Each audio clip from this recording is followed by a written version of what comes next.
Assalamualaikum warahmatullahi wabarakatuh. Alhamdulillah, alhamdulillahilladzi ja'ala al-ilma taharatan lin-nufus wa nuran lil-basair wa hadiyan ilal jannah. Asyhadu an la ilaha illallah wahdahu la syarika lah wa asyhadu anna Muhammadan abduhu wa rasuluhu shadiqul burhan. Allahumma shalli wa sallim ala rasulika al-karim Muhammad sallallahu alaihi wasallam wa ala alihi wa ashabihi wa man tabi'ahu bi ihsanin ila yaumiddin. Summa amma ba'du. Puji dan syukur senantiasa dan tidak pernah bosan-bosannya kita panjatkan kehadiran Sang Maha Pencipta Allah Subhanahu wa Ta'ala yang mana dengan limpahan karunia-Nya, rahmat-Nya, hidayah-Nya serta anugerah-Nya kepada kita semua, kita kembali masih diberi kesempatan, kesehatan dan usia panjang oleh Allah untuk sama-sama dan senantiasa mengabdikan diri kita di jalannya dengan menjalankan segala perintahnya dan menjauhi semua larangannya.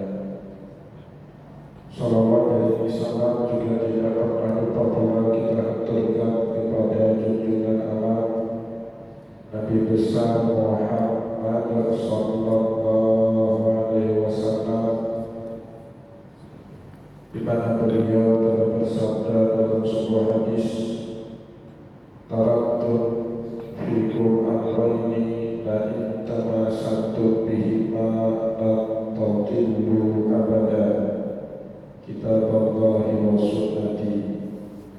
Telah aku tinggalkan kepada kalian dua pusaka yang jika kalian berdomani keduanya, niscaya kalian tidak akan pernah tersesat selama-lamanya. Al-Quran kitabnya Allah dan hadis sunnahnya Rasulullah sallallahu alaihi wasallam. Bapak Ibu kaum muslimin dan muslimat, jamaah salat maghrib yang dimuliakan oleh Allah, mari pada kesempatan malam yang mulia ini sambil kembali kita niati iktikaf di rumah Allah dan juga sambil kita menunggu datangnya pada saat sholat isya berjamaah, mari sama-sama kita kembali melanjutkan pengajian hadis kita dengan kitab Fathul Bari bi Syarh Sahih Bukhari karya Imam Ibnu Hajar Al-Asqalani rahimahullahu ta'ala. Dan insyaallah pada kesempatan malam ini kita akan melanjutkan kembali bacaan kita dengan kitab yang ketiga di dalam Sahih Bukhari, kitab Wudu, kitab yang membahas hadis-hadis Rasulullah sallallahu alaihi wasallam seputaran syariat wudu. Dan kita Bapak Ibu sudah membahas bab yang pertama di dalam kitab yang keempat, babun maja'a fi qaulillahi azza wa jalla, bab riwayat apa saja yang datang menerangkan firman Allah Subhanahu wa Ta'ala pada surat Al-Maidah ayat 6, ya ayyuhalladzina amanu idza qumtum ila sholati faghsilu wujuhakum wa aydiyakum ila al-marafiqi wamsahu bi ru'usikum wa arjulakum ila al-ka'bayn, dan seterusnya. Bapak Ibu yang dimuliakan oleh Allah, ayat tadi pula menjadi satu-satunya ayat yang berbicara mengenai syariat wudu kepada kita di dalam Al-Quran. Maka oleh sebab itu ada keterbatasan penjelasan dari Allah tentang wudu di dalam Al-Quran. Lebih lanjut mengenai syariat wudu ini banyak kita temukan penjelasannya di dalam hadis Rasulullah Sallallahu Alaihi Wasallam. Bapak Ibu kaum muslimin dan muslimat jamaah pengajian yang dimuliakan oleh Allah, selanjutnya Imam Ibnu Hajar Al-Asqalani menjelaskan kepada kita wal muradu bil wudu, yang dimaksud dengan wudu di sini zikrul ahkamihi wa syara'ihi wa sifatihi wa muqaddimatihi. Akan dijelaskan kepada kita hukum-hukum yang berkaitan dengan wudu, syarat-syarat apa saja yang harus dipenuhi sebelum kita berwudu, wasifatahu, sifat seperti apa wudu yang dicontohkan kepada kita oleh Rasulullah, wa muqaddimatihi, hal-hal apa saja yang harus kita perhatikan sebelum kita melakukan wudu. Jadi di dalam kitab ini Bapak Ibu, semua yang kita sebut tadi akan diuraikan panjang lebar oleh Imam Bukhari dengan berbagai riwayat hadis dari Rasulullah, dan bahkan diberikan penjelasan yang lebih mendalam lagi oleh Imam Ibnu Hajar Al-Asqalani di dalam kitab Fathul Bari. Wal wudu bidhammil waw, adapun kata wudu itu sendiri dengan baca dhammah, ya.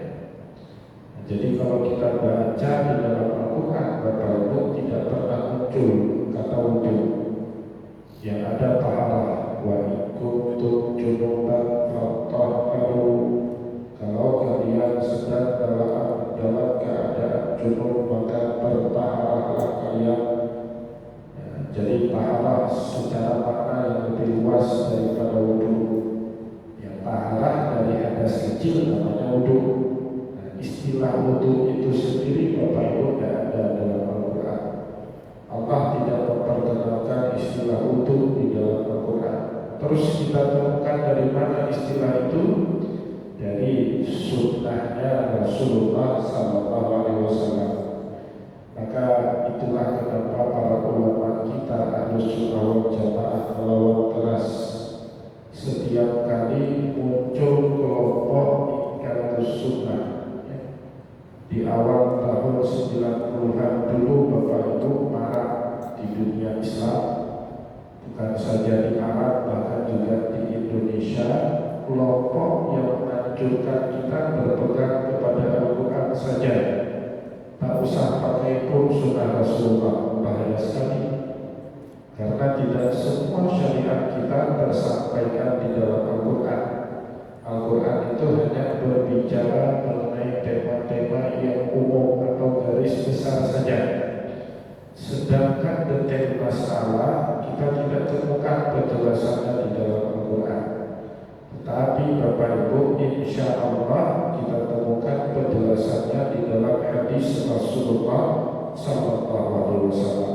Juga dengan kata wudu itu sendiri tidak kita temukan ia di dalam Al-Quran, namun kita temukan berserak Nabi Muhammad menggunakan istilah wudu untuk menyebut kegiatan kita bertaharah dari hadas kecil di dalam syariat Islam.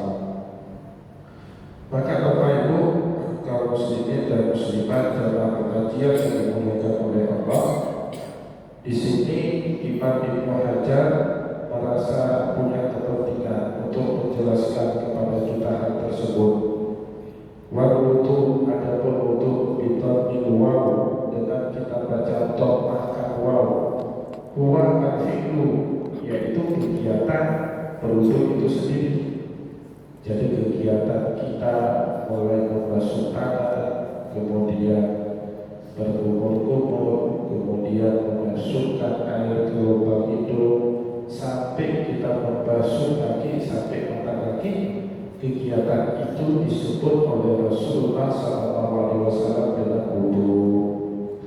Wabil fathi, tapi kalau kita baca dengan fathah waw, al-wadu, Jadi di situ Bapak Ibu boleh dibaca dua, al-wudu, boleh dibaca al-wudu, tapi beda bacaan, beda makna. Kalau al-wudu, pekerjaan kita melakukan wudu itu sendiri, sedangkan al-wudu maknanya apa?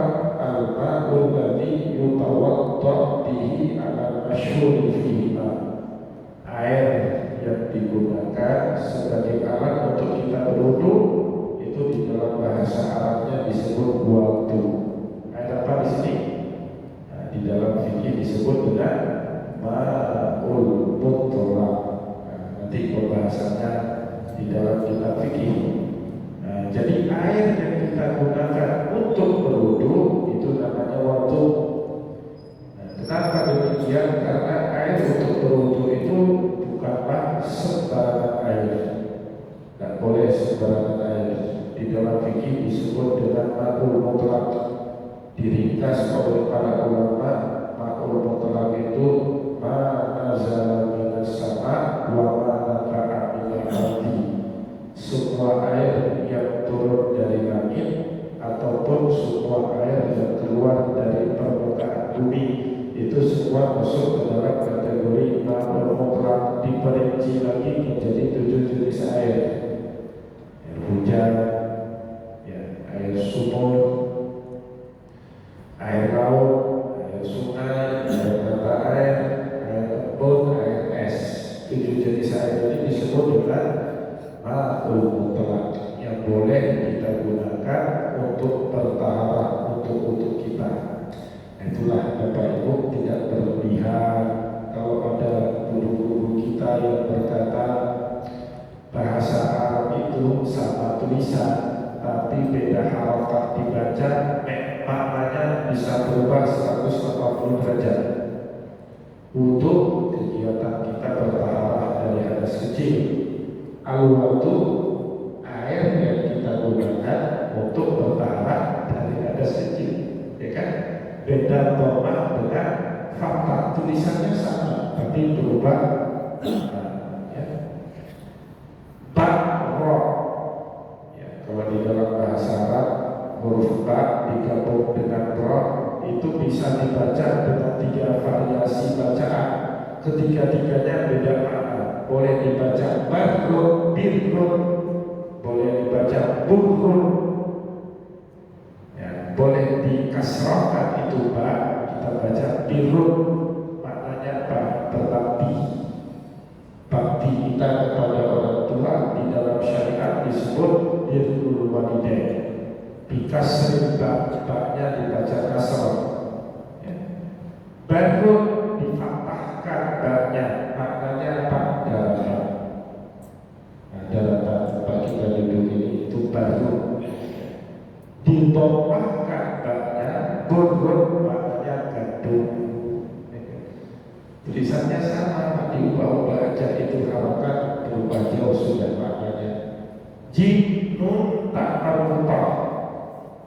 Itu bisa dibaca dengan berbagai variasi bacaan. Jannah difathahkan jinnya, artinya surga. Dikasrahkan jinnya, jinnah, jin perempuan. Ditolakkan jinnya, junnah, perisai. Ubah-ubah saja harokatnya, berubah jauh sudah maknanya. Ya, itulah bahasa yang sensitif, tulisannya sama, harokatnya berbeda jauh pula maknanya itu. Wa hukiya fi kulli minhuma al-amrayni. Jadi kedua kata tadi, baik untuk bidhammah waw atau al-wudu bi fathil waw, ya, itu terambil wa huwa mushtaqun min al-wada'ah, terambil di dalam bahasa Arab dari kata wada'ah. Wada'ah itu maknanya Bapak Ibu yang berkilau-kilau. Kenapa kegiatan mensucikan diri dari hadas kecil di dalam syariat kita dinamakan oleh Rasulullah dengan wudu? Karena wudu itulah Bapak Ibu yang menjadi pembeda menurut saya, bukan hanya di akhirat tapi juga di dunia. Kalau di akhirat sudah jelas ya, ayat Al-Quran yang berbicara itu yauma tabyaddu wujuhun wa taswaddu wujuh.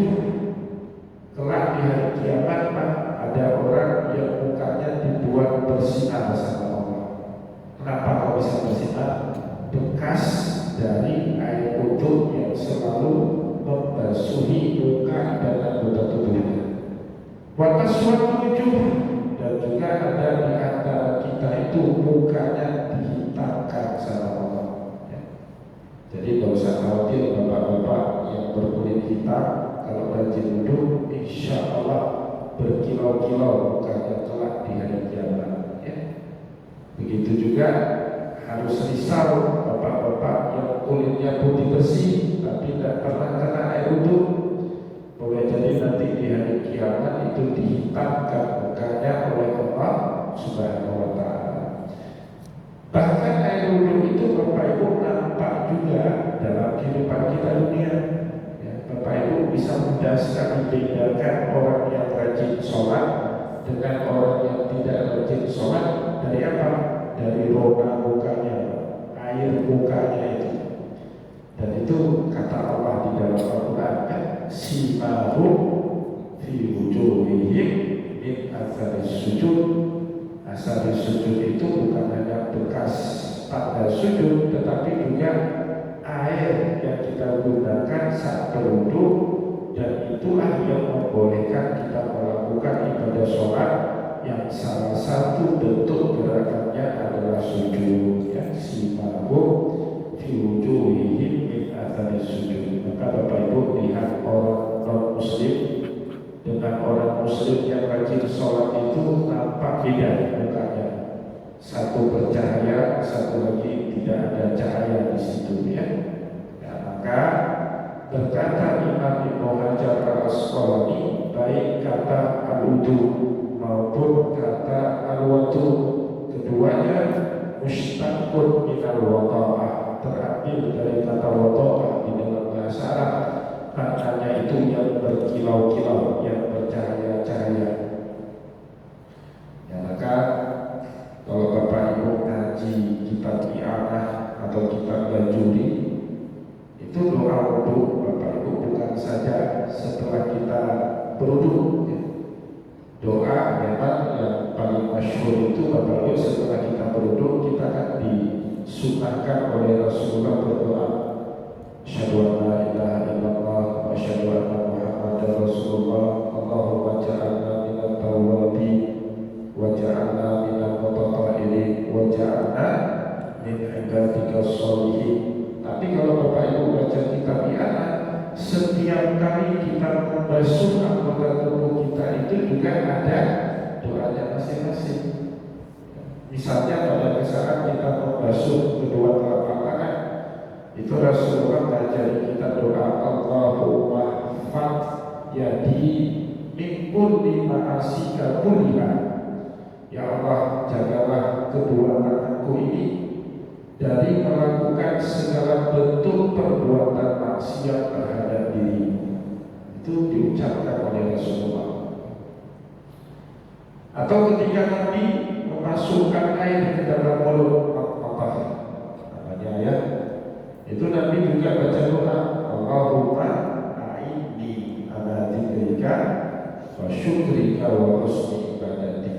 Ya Allah, moga-moga dengan air wudu yang masuk ke dalam mulutku ini membersihkan mulutku dari segala macam bentuk dosa, dan dengan tiadanya dosa di dalam mulut saya itu bantulah saya untuk mudah ini ala nafsika ala Allahumma a'inni ala dzikrika, mudahkanlah saya, bantulah saya untuk mudah menyebut-nyebut namanya, ala dzikrika wa syukrika, bersyukur kepada dirimu, wa husni ibadati, dan beribadah dengan sungguh-sungguh dan sebaik mungkin.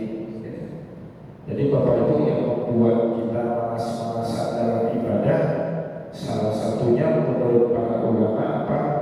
Banyaknya dosa yang kita lakukan. Dan salah satu fadilah daripada wudu itu apa? Menggugurkan dosa. Kata Nabi dalam hadis, man tawaddo'a fa ahsana wudu', barang siapa yang berwudu dan bagus wudunya, kharajat khatayahu min tahti jasadihi, keluar semua dosa-dosa dari seluruh anggota tubuhnya, hatta takhruja min tahti atfalihi, sampai dia keluar dari bawah kuku-kuku kita. Itulah sebab Bapak Ibu, di dalam fikih Hanafi, Imam Abu Hanifah dulu fatwanya di dalam wudu mirip-mirip dengan fatwanya Imam Syafi'i. Bapak Ibu, idza kana ma'u qullatain la yahmiluhu khabas, kalau air volumenya itu sampai 2 kula, 2 kula itu dalam ukuran kita sekarang 270 liter lebih kurang, la yahmiluhu khabas, air itu tidak akan pernah terkontaminasi lagi dengan najis. Ya, kalau airnya 2 kula boleh kita ikhtiraf, kita gayung dengan tangan kita celup kayak kampung-kampung, ya, kita celup tangan kumur-kumur, ya, boleh. Kenapa? Airnya 2 kula, nggak akan najis, jumlahnya banyak. Imam Abu Hanifah dulu berfatwa sama seperti Imam Syafi'i. Sampai suatu hari Bapak Ibu terjadi mukasyafah, dibuka tabir mata beliau saat sedang duduk di air kolam. Di depan beliau ada anak muda. Anak muda ini baru melakukan berbagai macam perbuatan maksiat, baru berzina, baru mabuk, baru main judi, tapi dia nggak lupa sholat. Sholat di depan Imam Abu Hanifah wudhunya. Diperhatikan masalah Imam Abu Hanifah ini, orang kok aneh, keluar semacam virus, semacam noda hitam dari sisa air wudhu dia yang tumpah ke dalam kolam itu. Dilihat, diperhatikan oleh Imam Abu Hanifah, setiap jenis perbuatan maksiat masing-masing punya warnanya sendiri. Kalau zina merah, kalau judi berwarna hitam, noda keluar. Kalau kita awam tidak bisa lihat, orang-orang yang khawas seperti Imam Abu Hanifah bisa melihat. Maka Bapak Ibu setelah sholat, anak muda ini dipanggil bersama Imam Abu Hanifah. Anak muda, kembali kamu. Datang anak muda itu, kamu tadi sebelum sholat zina ya, kamu tadi sebelum sholat mabuk-mabukan ya, kamu main judi ya. Kagetnya anak muda ini, dari mana kau tahu bahwa Imam? Saya melihat ya dari tetesan-tetesan air wudhu yang membawa keluar semua dosamu dan kemudian masuk ke kolam tempat air wudhu itu ditampung. Maka semenjak itu Bapak Ibu, Imam Abu Hanifah fatwanya berubah. Nah, dia nggak pakai lagi standar 2 bulan. Air itu sebanyak apapun, kata Imam Abu Hanifah, air itu sebanyak apapun, meskipun lebih daripada 2, 4, 5, 6, 10 bulan pun, kalau sudah berubah salah satu dari sifat dasarnya air, launuhu warnanya, ta'muhu rasanya, rihuhu baunya, maka air itu menjadi air mutanajis, tidak boleh lagi dipakai untuk berwudu. Air pipa, Pak. Kalau 2 bulan di kampung-kampung sudah berumur masih dipakai dulu kan? Kalau Imam Abu Hanifah nggak boleh lagi. Kenapa? Dasarnya itu tadi.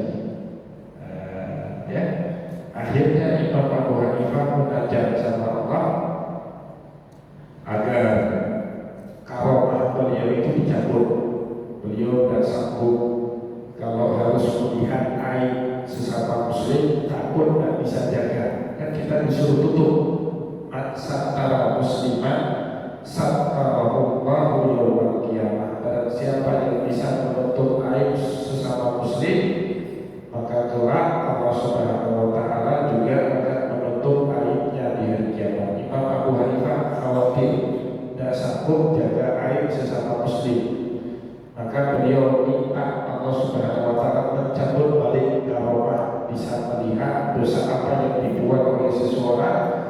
tetesan air wudhunya.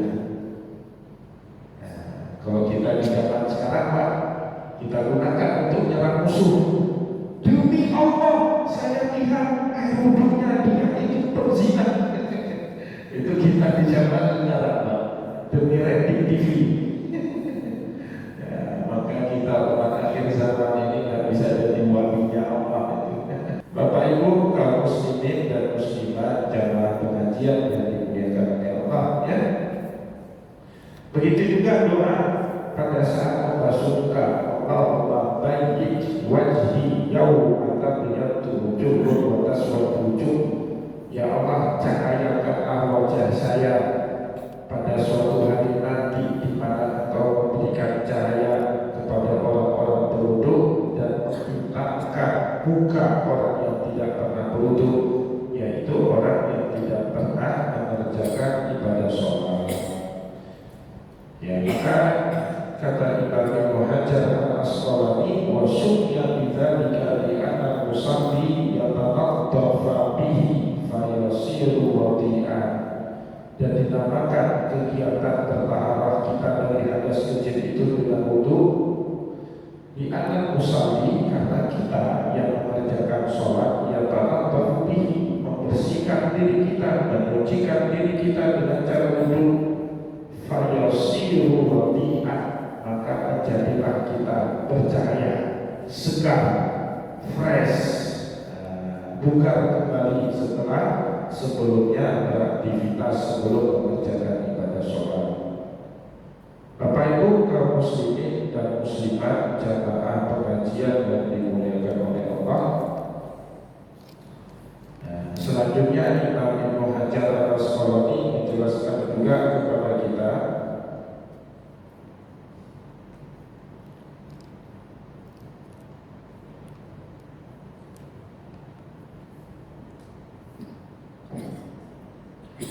wa asyara min qawlihi ma jaa ila ikhtilafi salaf fi ma'na ayat.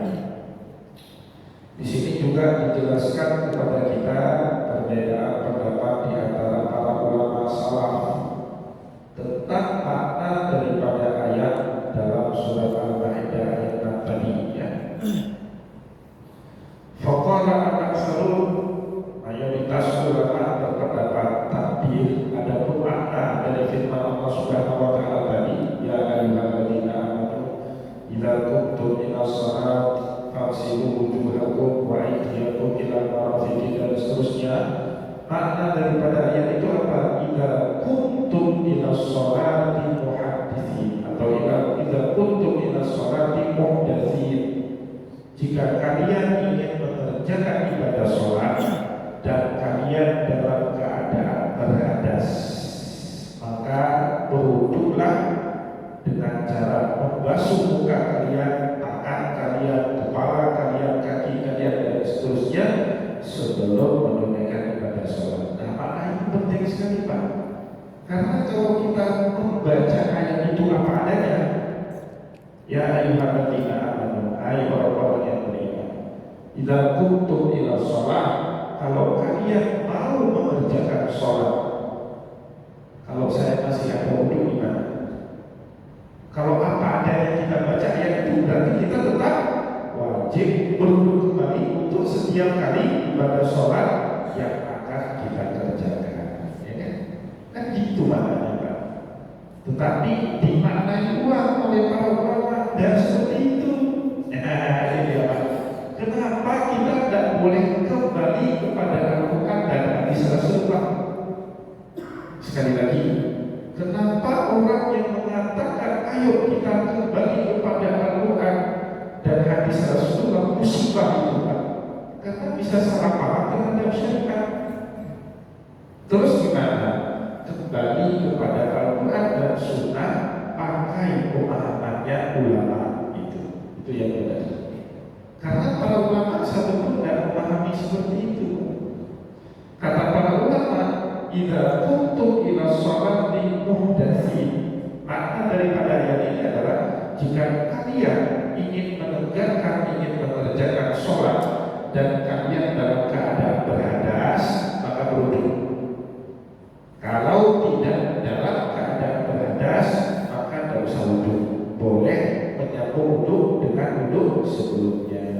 Itu kebiasaannya para nabi, Bapak. Nabi kita Muhammad pernah untuk sholat subuh, hari ini dengan wudhu sholat subuh pada hari sebelumnya 24 jam yang datang. Kalau kita jangan 24 jam, 3 jam aja kuat. Imam Syafi'i Bapak Ibu sering sekali sholat subuh dengan wudhu sholat isya-nya. Berarti semacam hal itu dan batal. Tidur kan salah satu yang membatalkan wudhu. Ya, atau mumtaji'an minal ardi, tidur yang terbaring di atas muka bumi, itu batal wudhu. Tapi kalau tidurnya sambil duduk bersila, ya, atau sambil duduk dalam keadaan sholat, duduk iftiros atau duduk tawarruk, itu tidak batal wudhu. Maka syukur kita bermazhab Syafi'i, Pak. Nah, hari Jumat kan banyak yang tidur itu. Kan wajah-wajah orang tidur hari Jumat semua. Kalau mazhab Hanafi batal wudhu. Asal tidur apapun batal wudhu. Ya, saat khatib baca barakallahu li wa lakum, kalau Bapak Ibu mazhab Hanafi harus dibangunkan perbarui itu kalau nggak sah sholatnya. Nah, bagi kita mazhab Syafi'i, Bapak Ibu sah wudhu kita asal jangan tidur terbaring, dalam keadaan terbaring. Tidur, duduk sambil duduk tidak apa-apa, ya, tidak batal wudhu. Bagaimana Pak Ustaz kalau ada orang yang tidur di hari Jumat? Tidak apa-apa, biarin aja.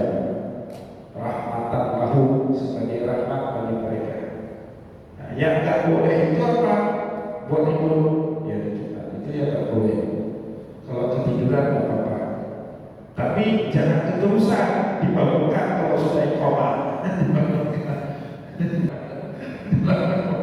Nah, maka baiknya imam saat khatib di atas mimbar tidak berkamar, tapi bersama dengan jamaah. Kalau dalam kitab fikih Syafi'i ada 3 hal wajib menghadap kiblat.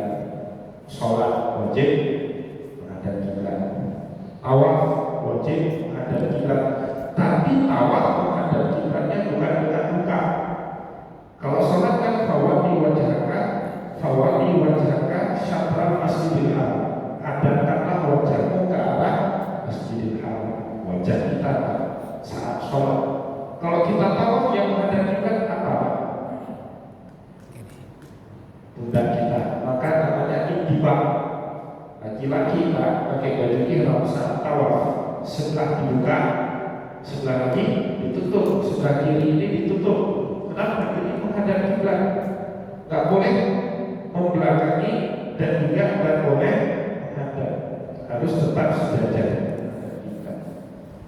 Yang ketiga apa? Makhluk orang yang hadir dalam majelis Jumat harus menghadap ke arah kiblat, ke arah khatib. Ada orang dengan khutbah Jumat tapi duduk di TK sana, sah nggak khutbah Jumat? Sah nggak dia dengar khutbah Jumat di TK itu? Tak sah.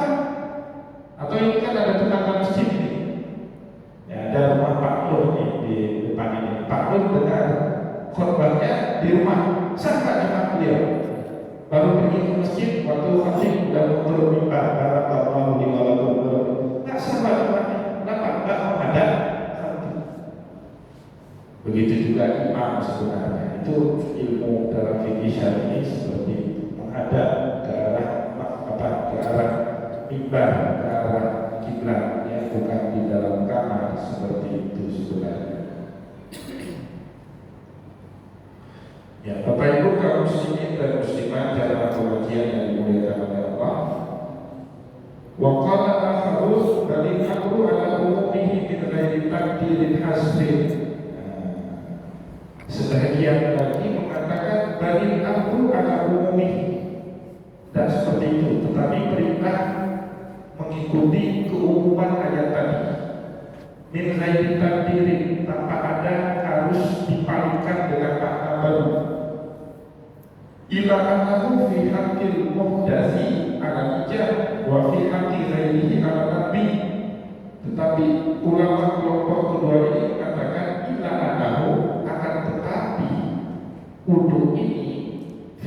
hakil muhdas, bagi orang yang dalam keadaan berhadas ala ijab hukumnya wajib. Wa fi haqqi ghairihi ala nadbi, tetapi bagi orang yang masih ada wudu hukumnya sunnah. Maka Bapak Ibu daerah ada juga sebagian ulama mengatakan memperbarui wudu hukumnya sunnah, walaupun kita masih ada wudu. Bapak tadi sholat maghrib, sekarang masih ada wudu sholat maghrib tadi. Kalau kita mengikuti pemahaman yang kedua, sunnah kita memperbarui wudu. Ya. Tetapi bagi orang yang mudah berhadas, hukumnya wajib, tak boleh kan? Harus dia berwudu sebelum dia sholat isya nanti. Kalau kita pakai pemahaman yang pertama, nah, bermusahabah dengan wudu, sholat dengan wudu sholat sebelumnya itu sunnah, tidak usah diperbarui wudunya lagi. Dan Nabi dua-duanya pernah mengerjakan. Pernah Nabi sholat subuh ini dengan sholat wudu sholat subuh hari sebelumnya.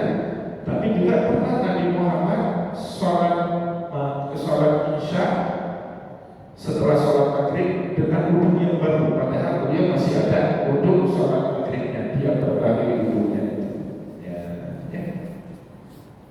Waqala ba'dhum ala ijab summa musikha fasara manduban. Ini pendapat yang ketiga. Sudah ada dua pendapat tadi ya. Adapun pendapat ulama yang ketiga ala ijab, wudu wajib semuanya waktu mau mengerjakan sholat, baik orang yang berhadas maupun orang yang dalam keadaan suci. Summa musikha, akhirnya dihapus sama Allah. Fasara manduban, sehingga menjadi sunnah saja bagi orang yang masih ada wudu untuk memperbarui wudunya lagi. Sedangkan orang yang sudah batal wudu baru hukumnya wajib berwudu pada saat dia ingin mengerjakan ibadah sholat. Wa yadullu li hadza rawahu Ahmad. Nah, ini diperkuat oleh riwayat Imam Ahmad bin Hanbal wa Abu Dawud, Imam Abu Dawud, ya. Min tariqil Abdullah bin Amr bin Umar bin Khattab radhiyallahu anhu. Diperkuat dari riwayat Abdullah, putranya Umar bin Khattab radhiyallahu anhu. Orang Arab biasa seperti itu, kasih nama anak dengan nama ayah. Kalau ayahnya soleh, kan saya sering bilang, kalau ada jemaah minta nama ke saya tanya dulu leluhurnya ada yang soleh kan? Oh ada, kakek kami dulu orang baik, ulama, namanya Ibrahim, kasih nama cucu kamu sekarang Ibrahim. Nah, itu sunnahnya salafus soleh seperti itu Bapak Ibu. Anna Asma binti Zaid bin Khattab. Jadi Umar bin Khattab ini punya banyak putra, salah satu namanya Zaid bin Umar bin Khattab. Zaid ini punya putri namanya Asma. Ya, hadasan Abahu Abdullah bin Umar. Ya, pada saat pamannya Abahu, ya, di sini ada, coba Bapak Ibu perhatikan. Dalam riwayat ini disebut hadasan Abahu, saat bapaknya Abdullah bin Umar berhadas. Padahal Abdullah bin Umar bukan bapaknya. Asma ini punya bapak namanya Zaid. Zaid itu siapa? Putranya Umar bin Khattab. Berarti Asma ini cucu daripada Umar bin Khattab. Zaid ini siapa? Saudara kandung daripada Abdullah. Nah, kalau seperti itu kenapa di dalam riwayat ini Abdullah disebut bapak? Orang Arab Bapak Ibu menyebut paman bukan dengan nama bapak. Sama lah kayak kita orang Aceh, Pak Wah. Pak Wah itu siapa? Abah bapak kita, abah itu kan, bukan bapak itu, Pak bapak juga. Maka hadis Nabi Muhammad pernah ditanya oleh seorang sahabat, Nabi di mana bapak saya? Rasulullah jawab, Abu kawalaki finar, bapakmu dan bapakku dalam api neraka. Yang dimaksud dengan bapak oleh Rasulullah di situ bukan Abdullah, tetapi siapa? Abu Thalib, pamannya Nabi Muhammad sallallahu alaihi wasallam. Lumrah bagi orang Arab menyebut paman itu dengan lumrah menyebut makcik kita dengan mama, makcik kita dengan bunda.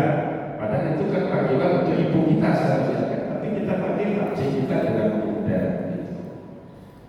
Jadi ada riwayat dari Abdullah bin Umar pada saat beliau suatu hari berhadas, beliau berkata, Rasulullah Sallallahu Alaihi Wasallam umira bil wudu li kulli salatin tahiran kana aw ghairu tahirin. Pada awal bulannya baginda Nabi kita Muhammad Sallallahu Alaihi Wasallam, ya, ini mohon maaf, ada beberapa waktu lalu dalam satu pengajian ada jamaah kita menolak, Pak Ustaz, kalau pengajian jangan panggil-panggil Nabi Muhammad dengan baginda. Saya bilang, bahkan kalau ada kata yang lebih mulia daripada baginda akan saya pakai di Pak. Bapak kalau nggak senang nggak usah pergi pengajian saya. Ya kan? Orang yang paling harus kita hormati itu Rasulullah. Jadi baginda Nabi kita itu Bapak Ibu di awal bulan, kata Abdullah bin Umar, umira biwudu, memerintahkan kita semua untuk berwudu likulli sholatin thahiratan kana aw ghairu tahirin. Untuk setiap kali sholat, baik sebelumnya kita dalam keadaan suci ataupun dalam keadaan tidak bersuci. Maknanya apa? Wudu untuk setiap kali sholat hukumnya awal bulannya seperti itu. Falam asyaqqa alaihi, ternyata syariat yang modern itu berat. Berat gak kan itu? Berat. Apalagi kalau kita di musim dingin. Kalau di daerah tropis kayak kita ini nggak ada masalah kayaknya. Tapi kalau di musim dingin Pak, kena air seperti kena api Pak. Di musim dingin itu ya. Apalagi kalau suhunya minus, waduh. Kalau bisa janganlah kita wudu, lebih pilih tayamum kita daripada wudu. Apalagi mandi junub, masya Allah. Pernah satu kali saya di asrama Al-Azhar mati sangat itu heater air itu tekanan air mati Pak. Waduh, air ada. Tapi kalau kita pakai air itu bisa demam minus 2-4 derajat. Pakai air dingin itu bisa mati. Ya, mau tayamum nggak yakin, kenapa ada air? Akhirnya bismillah mandi junub. Cuma pakai ini aja, nggak pakai sabun.